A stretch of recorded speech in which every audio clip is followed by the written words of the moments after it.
Ayo dukung channel aku dengan cara subscribe, like, share, dan aktifkan notifikasinya. Dan jangan lupa follow Instagram aku ernest_veo. Halo semuanya, kembali lagi dengan aku Ernest Vesta Evia Fiarda atau Ernest Veo. Di video kali ini aku bakal menjawab beberapa pertanyaan kalian tentang pekerjaan aku sebagai train attendant atau pramugari kereta api yang biasa disebut juga prama-prami. Nah, sebelum aku lanjut ke videonya, yang belum subscribe bisa langsung subscribe dulu karena subscribe itu gratis. Jangan lupa like dan komen. Jika kalian pengen tahu informasinya lebih lanjut, tonton video ini sampai selesai, jangan di skip agar tidak ada informasi yang terlewatkan. Mungkin di video kali ini aku bakal jawab secara umumnya dulu karena aku pengen menjawab beberapa pertanyaan yang mungkin sedikit memakan waktu. Oke, langsung saja ke pertanyaan yang pertama. Kak, sudah berapa lama kerja sebagai pramugari kereta? Aku gabung di train attendant itu pada Mei 2018. Itu kontrak pertama aku itu sebagai PHL, jadi kayak perbantuan hari raya. Kontraknya cuma dihitung 1 bulan atau 20 harian gitu. Dan itu 10 hari sebelum hari raya dan 10 hari setelah hari raya. Nah, aku lanjut kontrak lagi di bulan 7 dan aku pertama kali kerja itu pada tanggal 1 Agustus sampai sekarang, jadi sekitar 2 tahun kurang lah. Aku masih baru sih di dunia pekerjaan ini dan ini adalah pekerjaan pertama aku. Yang kedua, Kak, apakah menjadi pramugari kereta api harus glowing? Menurut aku glowing itu bonus, yang penting kulit kita itu sehat, bersih. Sekalinya kita bisa jaga dan merawat, kenapa tidak gitu kan. Itu juga bonus di kita. Kalau aku pribadi juga aku nggak glowing gimana. Nih contohnya ada bekas jerawat. Di sini juga cuman ketutup bedak dan make up dan lain sebagainya. Jadi seandainya kita ada noda-noda kayak gitu, pinter-pinternya aja nutup pakai make up. Tapi selagi bisa diobatin atau bisa dirawat, kenapa enggak gitu kan. Terus yang ketiga, Kak, finar gigi gimana? Karena aku pribadi juga nggak finar, cuman beberapa teman aku ada yang finar gigi. Aku juga kurang tahu mereka tuh finar giginya setelah kerja atau sebelum kerja gitu. Tapi menurut aku selagi nggak tidak mengurangi penampilan kalian, kayaknya nggak masalah, karena kan finar gigi itu juga untuk mempercantik senyum kita kan. Aku rasa sih nggak masalah. Yang penting gigi kita itu jangan bolong di bagian ompong di bagian depan atau hitam di bagian depan. Aku rasa itu yang dipermasalahin, bukan finar giginya. Pramugari kereta api kita nggak boleh pakai behel. Dulu aku daftar tuh pakai behel dan aku baru pasang 2 bulan gitu.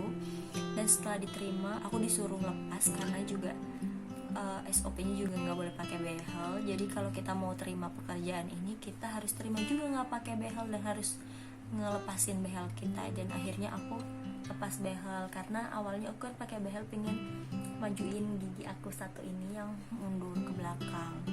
Tapi ya udah, mungkin besok atau lusa ya kalau udah nggak di sini. Pertanyaan selanjutnya, mau tanya apakah gigi geraham belakang yang rongga karena dicabut dipermasalahkan dalam perekrutan pramugari? Karena pas aku itu nggak ada tes gigi dan aku pribadi juga geraham belakang aku udah dicabut pada saat SMA.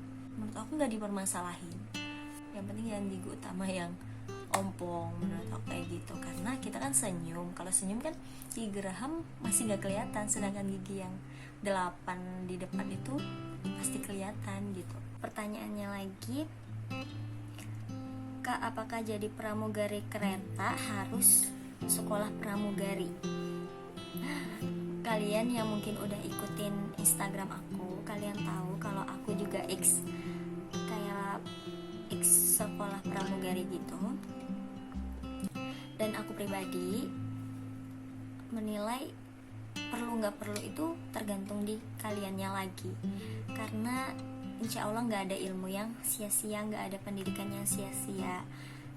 Cuman kalau menjadi pramugari itu minimal SMA, SMK gitu. Jadi nggak dipaksa untuk ikut sekolah kayak gitu. Sebenarnya sih nggak perlu selagi kita mampu. Cuman kalau kita pengen mencari ilmu baru atau pengen tahu lebih dalam lagi tentang ilmu pramugari itu, ya silahkan, nggak ada salahnya. Pertanyaan berikutnya, aku mau tanya, persyaratan pramugari kereta api itu apa aja? Ini aku bakal taruh di sini. Di poster ini tertulis laki-laki dan perempuan dengan usia maksimal 25 tahun. Dan setahu aku minimal juga 18 tahun. Jadi 18 sampai 25 tahun itu masih bisa. Berpenampilan menarik. Tinggi badan pria 170 cm dan wanita 160 cm. Pendidikan S1 D3 semua jurusan, diutamakan ground handling atau pramugari, minimal IPK 2,75. Dan jangan khawatir, lulusan SMA SMK sederajat juga bisa dengan nilai rata-rata UN 6,0. Nah, sedangkan 2020 ini nggak ada nilai UN, jadi aku belum tahu spesifik persyaratannya yang akan datang bagaimana. Ditunggu aja ya. Ini aku baca rekrutan terakhir yang diadakan Februari lalu. Bersedia mengikuti jadwal dinasan antar kota di atas kereta api, seperti kita siap ditempatkan di mana aja gitu. Pelamar diwajibkan membuat konten video pendek dan diunggah di akun Instagram pribadi masing-masing pelamar. Ini persyaratan baru sih, pas zaman aku belum ada kayak gini, cuman ini 2020 ada persyaratan baru, jadi mereka diwajibkan kayak buat konten gitu. Persyaratan kontennya, swipe Instagram pelamar bukan merupakan akun privat, jadi nggak boleh di privacy. Follow dan memberi tag 2 akun IG resmi, rmu.id dan rmu karir. Mengangkat tema tentang fitur teman Reska atau Tere, berdurasi 30-60 detik. Menggunakan dress code professional look, posisi berdiri, angle kamera setengah badan, dan konten dan caption tidak mengandung hal-hal yang menyinggung sara. Membumbuhkan tagar hashtag kami milenial Reska, hashtag teman Reska, hashtag Reskarir pada caption. Di akhir video, pelamar menyampaikan pesan trend attendant milenial yang fresh and cheerful, dan link atau URL unggahan video dicantumkan ke dalam pengisian database. Tanya selanjutnya, Assalamualaikum, hai kak, mau tanya gimana sih cara jadi pramugara kereta api? Oh iya kak, lamarnya lewat apa? Caranya kalian ikut tesnya dan daftar. Dan lewat apa? Sekarang kan via online. Kemarin sih via online, terakhir via online itu pada bulan Februari. Saat ini belum ada loker lagi karena juga ada pandemi kayak gini, jadi belum tahu kapan bakal ada loker berikutnya. Terus kak mau tanya, kalau jadi pramugari kereta api apa harus bisa bahasa Inggris? Semua pekerjaan itu mengutamakan bisa bahasa Inggris.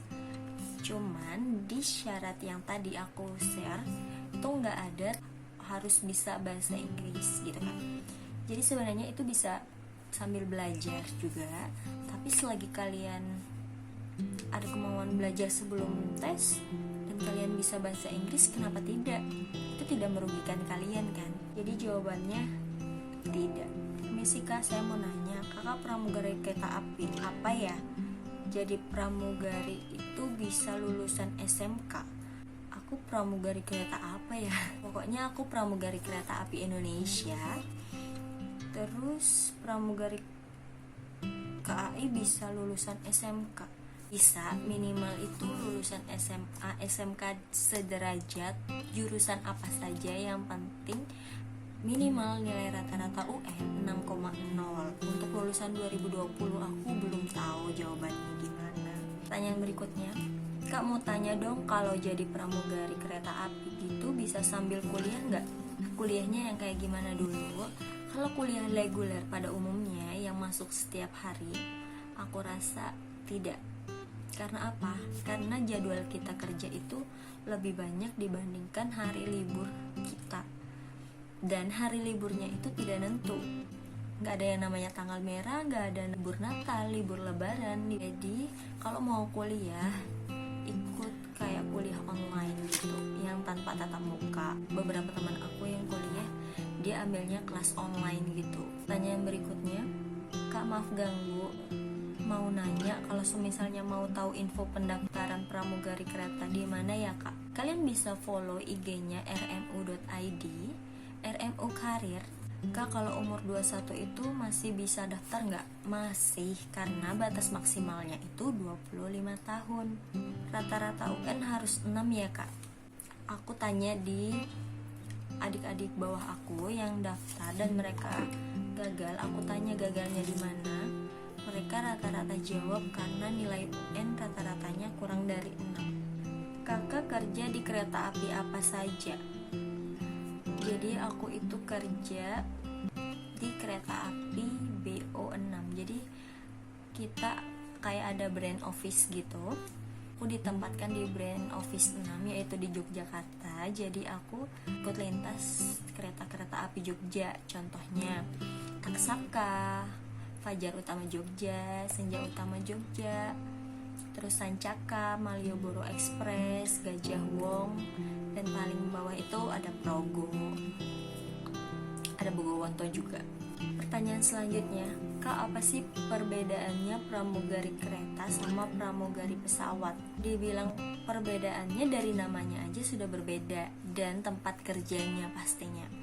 Pramugari pesawat di pesawat, pramugari kereta di kereta. Dan mungkin di pesawat lebih diutamain itu pelayanan dan safety. Sedangkan di kereta itu kita pelayanan dan selling. Di pesawat juga setahu aku mereka juga jualan.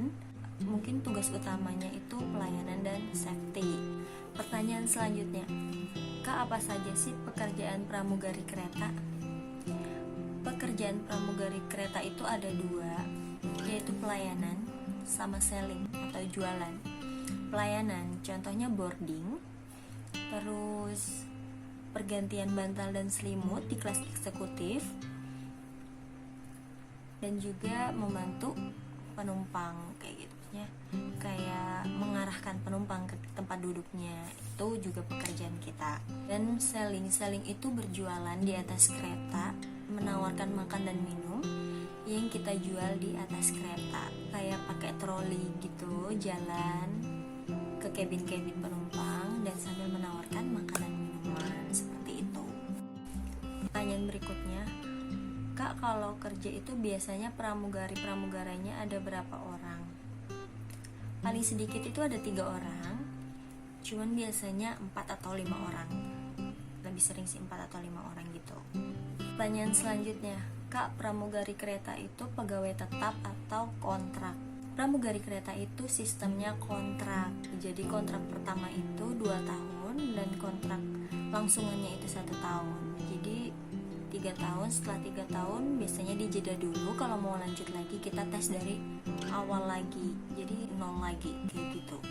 Kakak kerjanya ke kota mana aja? Jadi karena aku penempatan di brand office 6 dan kereta brand office 6 itu ada yang ke Gambir, ada ke Pasar Senen, ada ke Surabaya, dan ada ke Malang. Pertanyaan berikutnya adalah, Kak apa sih suka dukanya jadi pramugari kereta api? Setiap pekerjaan itu pasti ada suka dan dukanya. Jadi bagaimana kita menanggapi, bagaimana kita bersyukur dan enjoy di pekerjaan itu. Sukanya, kita ketemu dengan 1001 orang dari berbagai sifat karakter, entah dia itu pemalu, cuek, pemarah, humoris, jail, bahkan ada, dan bayi-bayi lucu tentunya. Itu kita temuin setiap harinya. Tentunya bisa kita keliling Pulau Jawa secara gratis, itu bonus. Pengetahuan kita, teman-teman kita pastinya bertambah. Keliling-keliling bisa lihat pemandangan, apalagi kalau mau sunset gitu. Apalagi sunrise juga dia itu keren banget sih. Dukanya pastinya waktu sama keluarga itu lebih sedikit, dan hari-hari raya atau hari-hari penting itu biasanya kita kerja, kita nggak libur karena libur kita itu nggak nentu. Itu sih sedihnya itu. Nah, ada yang nanya nih, Kak, apakah pramugari kereta itu di asrama? Jadi kita kan ditempatin nih di brand office. Nah, kayak aku ditempatin di brand office 6. Brand office 6 itu di Yogyakarta. Di Yogyakarta aku punya rumah keluarga. Jadi aku tinggal di rumah keluarga. Sedangkan misalnya ada orang di luar Jogja dan penempatannya di Jogja, dia itu ngekos sistemnya. Jadi dia kos pribadi. Apabila kerja dan dia res kayak di Jakarta, Surabaya atau Malang, di sana kita disediain asrama. Ada yang bertanya nih, Kak, tips dong biar lulus rekrutmen pramugari kereta. Untuk spesifikasinya aku juga nggak tahu apa yang benar-benar menjadi syarat utama lolos. Tapi aku bakal buat video tips ala aku, seperti apa yang aku lakuin di next video ya. Pertanyaan selanjutnya, Kak, apa saja sih tahapan-tahapan rekrutmen pramugari kereta api? Mungkin untuk tahapan-tahapan lebih spesifikasi aku bakal buat video lagi di next video biar lebih lengkap. Oke? Mungkin ini pertanyaan terakhir, yaitu dari teman terdekat aku. Dia tanya, sampai kapan sih kamu mau kerja? Kalian sebagai cewek mau jawab gimana? Ayo. Kalau aku pribadi, aku jawab gini, sampai kapan?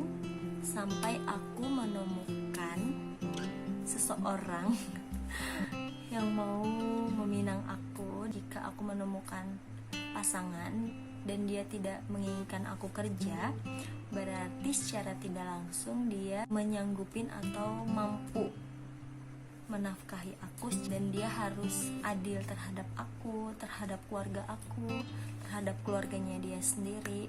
Nggak mudah mendapatkan pasangan seperti itu, tapi kita berusaha dulu dan minta kepada penciptanya. Kenapa tidak? Malah jadi curhat, guys. Jadi mungkin sekian dulu video dari aku, semoga ini bermanfaat. Jika masih ada yang bingung, bisa komen di bawah atau di Instagram aku, bisa langsung DM, to the point aja, nggak usah basa-basi karena aku bukan tipikal orang yang suka basa-basi. Sekian dulu video dari aku, see you on the next